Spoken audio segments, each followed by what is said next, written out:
All right. I think we should go ahead and get started. This is part of just the interesting way that we're interfacing right now using Zoom. My name is Khurram Hussain. I'm currently Dean of Hobart College. And I know we have some folks here. I see some names. I'm wondering if you all wouldn't mind just unmuting yourselves for a moment and at least saying hello and whatever you want to say about yourself, just as a hi. We're a fairly small group here. Anyone can start us off.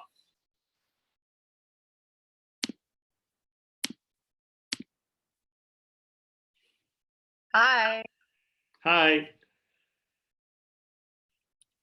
good morning. Good morning. Hi, I'm Malique. Hi, Malique. Nice to hear you. Oh yeah, I'm July. Hi, July. Nice to hear you. Hi, I'm Bianca. Hi, Bianca. Nice to hear you as well. Um, I believe that Nushat is going to be joining us relatively soon here, but I know that sometimes there's a little bit of a delay in terms of just kind of getting things rolling with Zoom and logging in. So what I'll do is I'll start because I don't mind talking. I like to talk. It's one of the reasons I became a teacher, and I want to talk a little bit about my time at Hobart William Smith, and then what's happening with diversity, equity, inclusion, and what we will try to continue with diversity, equity, and inclusion. So I started here about, oh my goodness, 13 years ago. In the education department. I was a school teacher long ago. I taught in New York for many years and went back to school and became a professor and have spent almost all of my time as a professor at Hobart William Smith.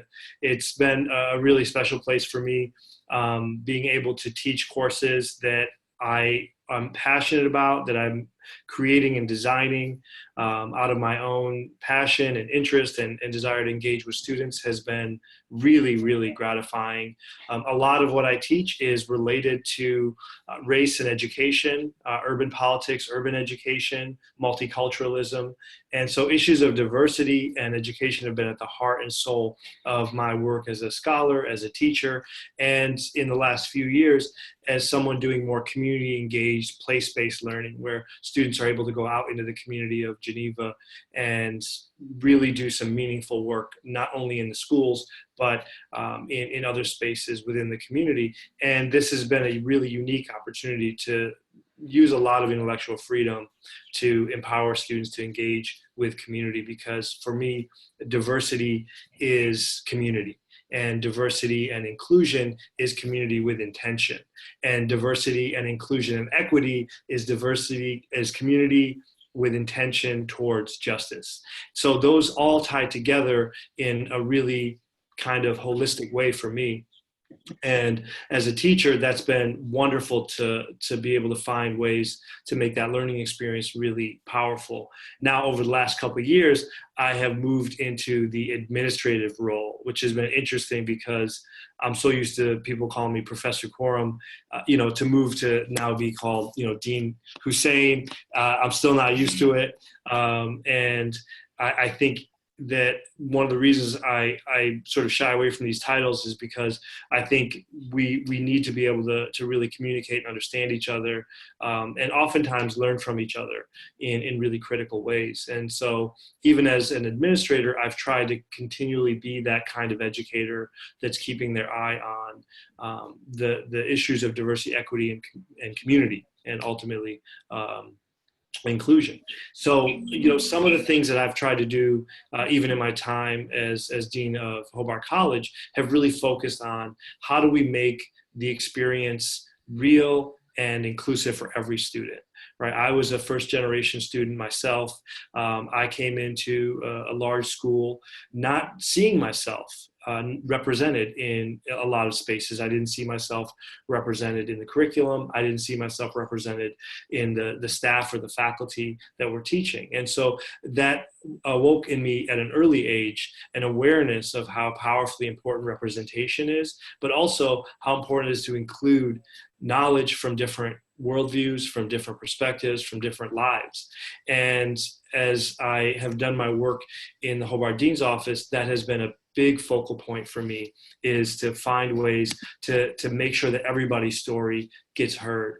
We just celebrated the Alger Adams dinner. Alger Adams was the first Black graduate of Hobart College in 1932. And his story is an extraordinary one. He came here at a time where there was still Northern segregation, and he was not permitted initially to live on campus. And so he made his way in the community and lived in the Black community of Geneva, and ultimately rose to be a top scholar here and beloved by students, faculty, and staff alike. His story is extraordinary, but it's not a story unlike the story of many of our students that will come and make their way and be the first in their family to make their way. And so we did this award ceremony, and one of the most powerful things that's come out of it is a lot of students have approached us since that ceremony and said, this is something where I really have finally felt a sense of belonging. And I've heard my story told in a really public forum that the entire community was invited to, and not as just one part of the community, not as some tokenized sort of component of a community. And so I think that was and continues to be my vision for diversity, equity, and inclusion, is that it needs to include the entire community. Everyone needs to be involved and participate. And within that, I've been very fortunate because in just about every part of our campus community, I have partners who have been doing this work for years, right? Professors that teach courses that represent a diversity of perspectives, faculty and that engage in community work in Geneva and around the world, staff that care deeply about issues of diversity, equity, inclusion, and they build that into all of their work. And you can see that even in the resources that are around, whether it's the diversity of disciplines from Africana studies to LGBTQ studies to even American studies and the diversity within various disciplines, to the kinds of resources that we have from the Intercultural Affairs Center to the team that works with Posse students and our Posse mentors to the folks in the LGBTQ Center that support our students. So when I come into my new role starting in the fall, I already have a lot of really important partners to work with and to continue the work that's been going on and to help coordinate it with this larger vision of building a better sense of community all around campus so that every student who is here gets to fully participate in the campus experience during their years here. So what I'll do right now is I'm just gonna, because I don't want to just be talking at you this whole time, is I'm going to check in and see if you have any burning questions, anything that's on your mind right now, and then I'm just going to go over some things that are happening. But before I do that, let me pause and check in and just say, what are you wondering about? What are you thinking about right now?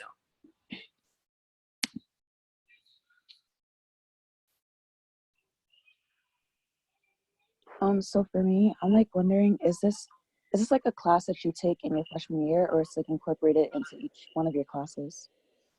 So my aim is that the themes of diversity, equity, and inclusion find themselves all around campus, and that it's not just a niche kind of like single class. You will find that a lot of students will be drawn to certain professors that they know are going to really touch on key issues of diversity and equity and inclusion, that they're going to be teaching about race, they're going to be teaching about gender, they're going to be teaching about sexuality, and they're going to be teaching about it in a way that's really going to be pushing the entire class to be thinking about these issues. So I also want to say that there are other really great opportunities to engage in conversations and experiences related to diversity, whether it's through student clubs and groups, but also some really powerful initiatives. Two of the most powerful that we've had over the years are HWS Impact. And this is kind of a storytelling evening where students prepare to tell their stories and their experiences with identity, and they tell these stories in a really powerful way, and the community really comes out to hear these stories, and generally it's students that are doing the storytelling and taking the lead on that. And so that really opens people's eyes to the ways in which students are experiencing life on campus and even life beyond campus. But it also gives our students the opportunity to have their voices heard and to really be able to become practiced in that.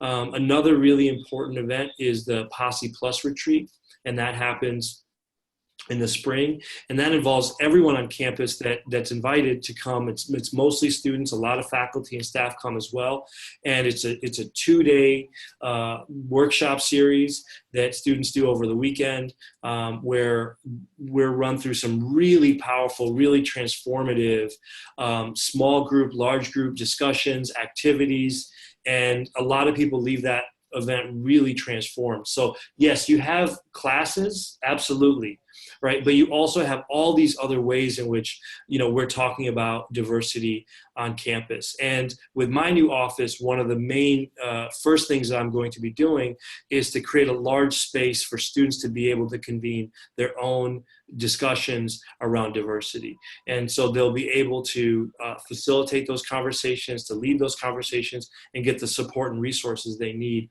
to make sure that, whether it's a student club or a new initiative or just students that want to talk about diversity can come together and find a sense of place, but also a sense of leadership in that conversation. I know that was more than you asked, but I want to follow up with you to see if that got to your question, or was there another piece to your question that didn't get addressed? No, you answered it. Thank you. Okay. So as you think about, classes, what's on your mind with that? And I'm not just asking you, Malique, but everyone here. What kinds of questions are coming to your mind? What are you curious about? What are you anxious about? What are you hopeful about when you think about the kinds of classes that might be available here? I think a lot of it is just more opportunities to connect with culture. I feel like I really want my college experience itself to be able to expand on the heritage that I already know. So I want to have opportunities to talk with other people about where they come from, but also explore where I come from. I love that. I love the way you said that because, diversity is about adding, right? It's about building on top of. It's not about sort of, replacing who you are with something else. And I think that there's a lot of ways in which we see that happening already, certainly with student clubs and organizations that students get involved with. Early on, you're able to engage in leadership. There's also some wonderful spaces on campus. One of my favorite spaces in the world is the Intercultural Affairs Center. And I'm assuming nobody's taking a campus tour, right? No, No. I didn't get the chance to. I should just walk around with like a camera and just do like a You live. should. You really should. That would be fun because the Intercultural Affairs office is wonderful. There's a large space where students just come and they sit at big tables and they do work. Or there's large couches in a pool room, and there's a large computer room, and there's a lot of fireside chats and things that go on there where faculty, staff, and students present on things that they're passionate about that relate to differences in culture and cultural perspectives that represent different heritages. There's also just downtime where students are sitting together, and you might be sitting, with somebody who is from a completely different walk of life than your own, a completely different background, and just through that kind of informal encounter will develop deep relationships. And so I've seen that space be really transformative. I've been inspired by that space, which is why, in our new center in Cox Hall for diversity, equity, and inclusion, I want to have basically an intergroup space where students can come together intentionally to do book clubs, reading groups. We have something known as a reader's college that you can even get a half credit for, where basically you just get together once a week, over food and over a book, you dialogue and get to know one another.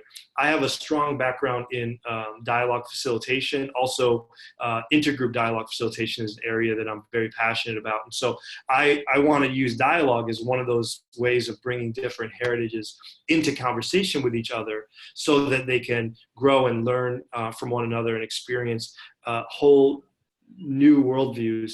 I think that that's probably been one of the most extraordinary outcomes I've seen in my 13 years here is students that will come from, you know, suburban Connecticut, and they'll, you know, develop connections with a student from, like, you know, the Bronx. And these are folks who haven't gone to school together, haven't had, you know, any opportunity to really connect with people who have walked in these shoes before.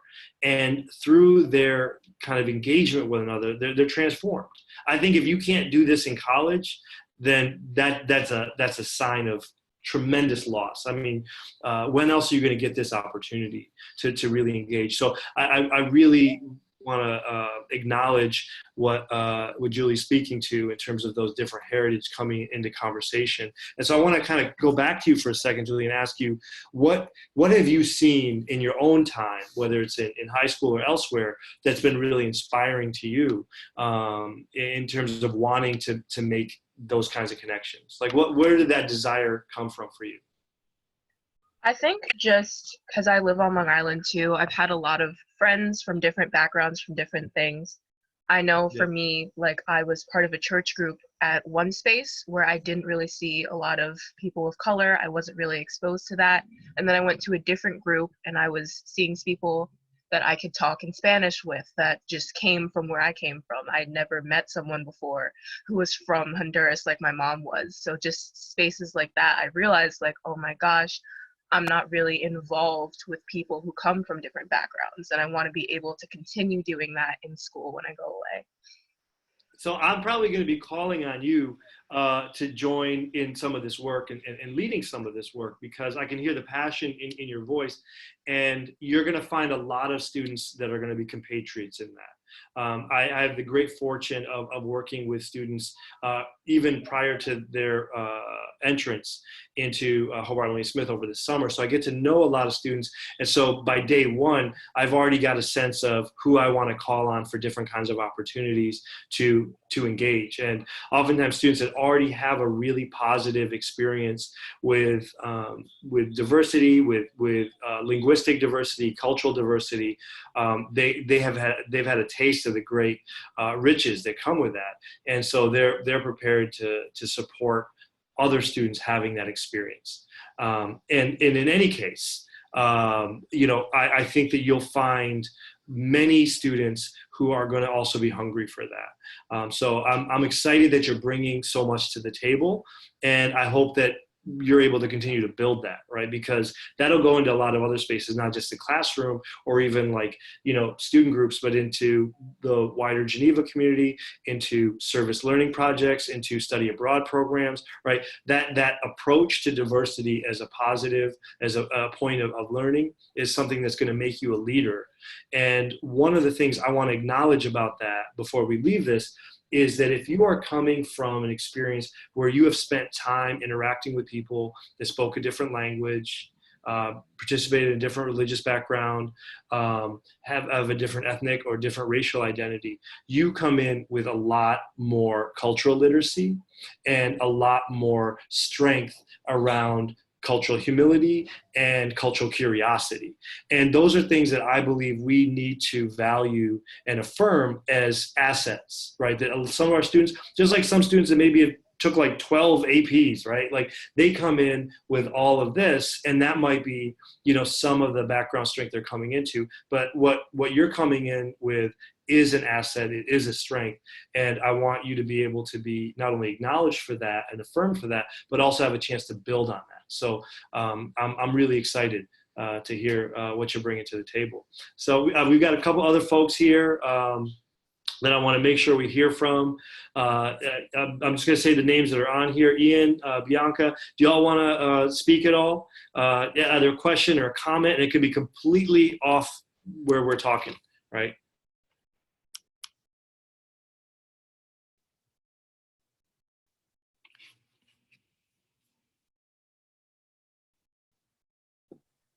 I think I have sort of a concern as to, are we still gonna be able to move in at the time we're supposed to move in, like for next year, with all of this going on, and how that's gonna happen, and how we're gonna schedule our classes. I'm just concerned. No, absolutely. I completely hear you. And I think that right now, this is the number one thing on everybody's mind, right? We are all talking and thinking about it. Currently, as Dean of Hobart College, I sit on the Continuity Task Force. So this is a task force that is looking at all the different parts of what we do if the governor says, or if the federal government says, schools are going to stay closed, right? Or schools can be partially opened, or schools have to start later. And so we are trying to develop right now plans for every possible scenario that we can think of, and then try to really maintain um, the core principles of what it is that students are coming here for, what it is that faculty love about this place. Next week, we are going to be holding a couple town halls with students and then with faculty and staff to say, okay, if we have to go a little bit later, if we have to start later in September, right? Or if we have to do some of this as distance learning, as for part of it, right? What do we need to retain? What do we need to maintain? And so we are working on this as strongly as we can, and with, I think, as much knowledge and information as we can to be ready for it. Right now, the plan is to be back, right? And the plan is to get students registered and enrolled in the classes that they want to be registered and enrolled in, and to be prepared to welcome them onto campus. And just like every other college in America right now, we also are watching the national mandates and the statewide mandates and paying close attention to what we can do as soon as we can do it, right? And I know that leaves us with a certain degree of uncertainty, which is why I want to make sure that we are communicating to students as updates come, right? That right now this is our plan, but even over the summer, we're still planning on doing a late summer program. And so if that late summer program is still on, then certainly my sense is that September is going to be on, that we're going to be orienting students in August. And, if we have to look at, some flexibility, we're going to communicate that and make sure that our students are tied in. This is the only thing that we want. We live for this, right? We wait for you. The campus is lonely right now. It's quiet. And so, our whole professional existence centers around making sure that we're creating a space for you to go into. And so, I mean, all of our eyes and energies are on this, Bianca. But tell me, is there something in particular that's really on your mind about this, other than just, I would love to know what's happening. Is there any specific part of it? I know you mentioned moving in, being a part of it, registering for classes, being a part of it. Is there any other part of it that's really big in your mind right now? I think it's kind of sort of specific to me, but I originally wanted to major in biology, but now I'm thinking about changing it to psychology, and I just want to know, like, when can I speak to somebody, like, have that, to make that change, I guess, as my major. Okay, so you were initially, absolutely. So you were initially interested in psychology? In Oh, no, biology. biology. Mhm. Now you want to go into, okay, that's good to know. So what you can do, and I can pass this information along as well to the William Smith Dean's office, because the first 3 classes that you'll be registered in for, you'll be registered by your dean, who is Lisa Salter, who will be in touch with you in the next few weeks to let you know that they're going to be registering you. But if you don't mind, I can get your full name from some of the other good folks here, either Ian or Craig, and once I have that, I can make sure that that's updated so that they have a sense of your preferences. Where that might make a difference as well is with your first year seminar, right? So I'll keep that in mind, and I'll pass that along if that's okay with you, with me passing that along. Okay, I just sent my name to you. Oh, I got you. Okay, how do you say your last name? Jamal. Beautiful. Okay, Jamo, I got it. Okay, Bianca Jamo. So Bianca, I will get this over to the William Smith Deans so they know and they can update. One of the things that I've always really appreciated about doing this work at this college or in these colleges is that there's a lot of handcrafted approach. So this isn't unusual for you to be able to make a specific ask and then have that facilitated, by an administrator or a faculty. That's something that hopefully you'll get used to, right? And that you'll look for, right? I mean, one of the biggest worries I always have is students that don't ask, don't look for, don't seek out, right? I remember when I started college, there was a faculty, I was doing a campus tour, and I asked, do you have a Muslim Student Association here? And the faculty said no, and I expect you to start one.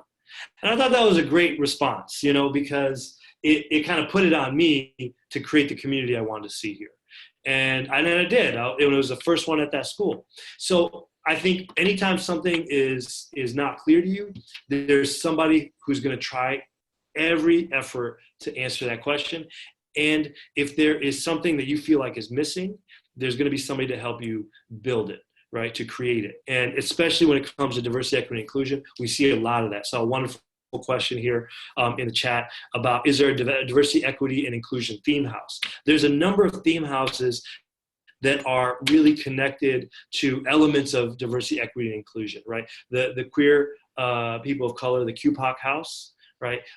The South Asian Student Association house. There's a number of culture clubs that have established houses. Now, to Malique and everybody else, I'll say this: if you want to start a diversity, equity, and inclusion theme house, let's go, right? Let's do it, right? Let's get the proposal in, and I will help you with that part.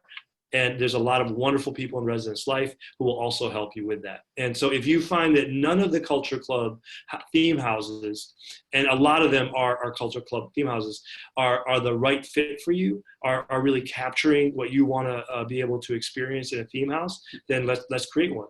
We'll get you an advisor, or I'll advise if you want, and we'll develop it. But I love the idea, and it was definitely something that I was thinking about even a few weeks ago, but wanted to make sure that there was student interest. So if I know there's student interest, we'll push forward. How's that sound? Yeah, so there is I'm like a person of color, so I was looking at a few of the houses and I wasn't sure if any of them really fit me.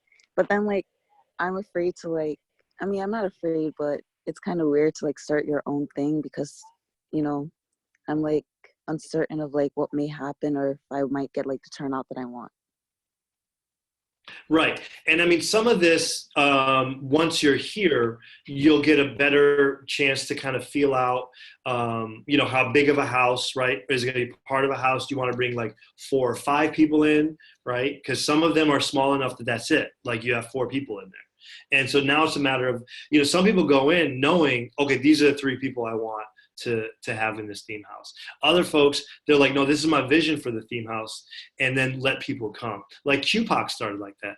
And QPOC, I think, was beautiful in a lot of ways because even though it was a queer people of color house, it was not only students that identify as queer, right? And so there was a lot of inclusion in that house, and part of it was because of the way that the student that designed it. And so I think part of, I really appreciate the sort of, I don't know if I want to of course you're going to be thinking that. I think that that's a really natural way to be thinking about it, especially if you haven't arrived here yet and gotten a sense of what the community is like and the kinds of supports you'll get when you want to try to develop something like that. So you could be thinking about it as something that actually starts for your sophomore year. So give yourself your first year to kind of connect to the community a little bit, get to know folks, and then by spring semester of your first year, you put that proposal out. And you get some traction. I mean, I'm amazed at how quickly a lot of these just kind of take off. I was talking to a student, the one who started the South Asian Student House, and he came up with the idea. within a month, the proposal is out. It had been accepted, and I see them every day when I'm walking to my office. Just hanging out. They got a little nice front porch, and they're home, right? And they did that for themselves. And I think that the Residence Life folks will definitely be happy to walk you through. It's a pretty straightforward proposal process. It's not like some convoluted thing with a lot of red tape. Basically, what do you want to do, and what's your theme, and that's going to be more than enough, I think, to get the proposal looked at and reviewed, and they'll give you feedback. But yeah, let's talk in person too, about that idea, because I do like it. And given that it would be called the Diversity, Equity, and Inclusion Theme House, I'm happy to roll up my sleeves and do some of the heavy lifting on it. Not that there is much heavy lifting, but anything I can do to even take the lead. If you're like, well, I've got my classes, can you really help me with this? I'm happy to. I'm right there with you. Other questions, they could be as random as anything. Please don't feel like they have to, fit into a particular category or anything. Okay, this is like another question, but it kind of relates to like, I don't know what you guys call it, maybe Acceptance Students Day, but like what goes on during that day? So the week that we come there, and then I think we stay on campus. I don't know, but I think So it's just like an orientation. Absolutely. So I'm happy to answer that, but I also see a couple wonderful colleagues here. I see Marylyn is on the call, and she is a whiz with admissions and admitted students information. Ian as well. Do either of you want to chime in here, Marylyn or Ian, and share a little bit about admitted students? I'm happy to jump in. That's not a problem at all. Typically for the admitted student days, those used to be my life for about 10 years here at Hobart William Smith. So I feel like I'm pretty well versed in those events. Typically what would happen is that you would have the ability to tour campus, to interact with both faculty and staff, learn more in depth about maybe an academic program you're interested in, connect with a member of the faculty in any academic area that you're interested in learning more about. You could tour our visual arts facilities, residence halls, and really become a student for the day, getting all of those questions answered. As you know, with COVID-19, we had to restrict any events or basically cancel any events that are on campus for the spring. So we've really attempted to replicate those to the best of our ability through the virtual info sessions online for students, say, for example, that have an interest in political science and they want to learn more about the program. So that was sort of our approach to replicating those. But we are hopeful that over the course of the summer, we'll be able to continue to host information sessions as well as tours of campus for students that want to really get a better feel for HWS before the fall. Does that help? Does that help answer your question? Yeah, it does. Thank you. Not a problem. Not a problem. Thanks for joining us. So I want to make room for, I know we're a little bit over time. I just want to just point out a couple things. Number one, I'm going to put a link into the chat that you all can pick up if you like. So this will be the webpage for diversity, equity, inclusion. This is where we'll post updates for events and things that are going on that our office is leading. I also want to invite everyone to please reach out to me with any questions you have after today, anything that I can answer, anything I can be helpful with. Please just email me at hussein@hws.edu. Last year, we heralded the most diverse incoming class, I think, in Hobart William Smith's history. And we also were, I think, in a lot of really important ways, seeing students of color in particular rise to new positions of leadership in student government, in our honor societies, and in our academic excellence events. So we are at a really exciting point, but the question we have to ask is, are we creating the right kind of community for students to thrive, and really making this a place where students are encountering each other in ways that are empowering, that are promoting their growth.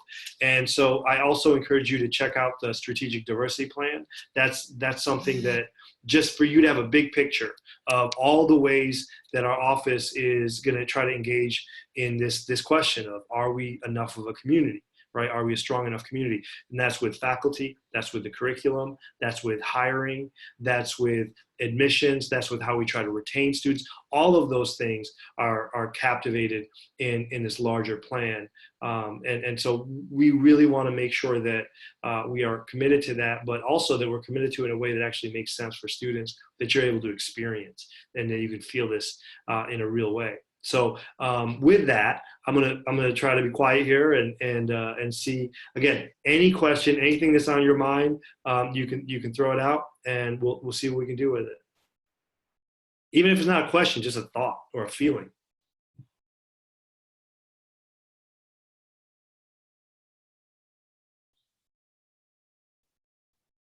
Okay, so I have a question. How hard is it to start a club at Hobart and William Smith? I think it's really smooth. Okay. It's a pretty smooth process. I think the big challenge isn't starting it. The big challenge is getting it well funded and getting it sustained over time. So you might have, like, we had this wonderful group called the Dreamers, and they actually want to be tied to the Diversity, Equity, and Inclusion office, right, as a student club that kind of pushes issues of diversity across campus. And they had a great idea, and they're a great group, but some of them are graduating, right? And so they haven't left enough. They didn't have time to kind of prepare the next generation. And then the other thing is to make sure that you go to student government early to get the funding you need for that year. So as soon as you're approved, you need to get that funding, and then you need to use that funding so that then you can continue to get funding in the years to come. So starting it is easy, and then keeping it going, that's where we need students that are passionate and committed to make these clubs work, because the ones that work are amazing, right? Like, you look at Sankofa, the Black Student Union.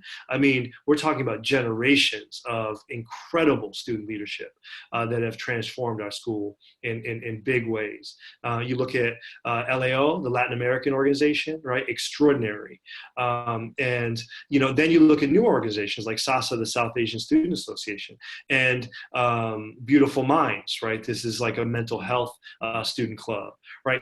There's ways in which they've come up with something that's really important, and I'm just like, please keep it going. Don't let these kinds of initiatives just be a one-off. Make sure you're preparing the next generation to keep growing this, so you can come back as an alum in 20 years and be like, I built that, I created that. Thank you. Absolutely. But yeah, reach out to Student Life, and they will get you set up quickly. They're passionate. When you talk to Chad Freeman, everybody should talk to Chad Freeman at some point while they're on campus. But he'll lay it out for you in really easy terms, and he'll also show you the picture of all the clubs we have. And you'll be like, all right, wow, yeah, there's a lot to get involved with. But thank you for that question. I appreciate all these questions. I really am looking forward to meeting all of you.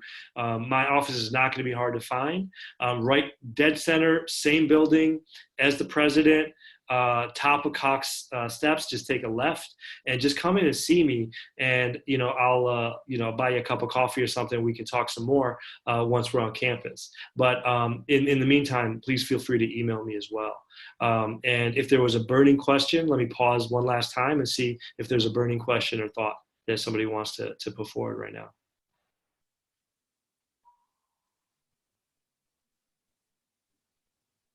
Okay. All right, you all. Thank you so much for making the time this morning. Congratulations. This is a really great school. I'm just so happy to work here, and it's because of the students. So I'm looking forward to meeting you all. I get the sense, even from this conversation, that you all are going to be some great leaders in this community. So we'll talk soon. Take care, y'all.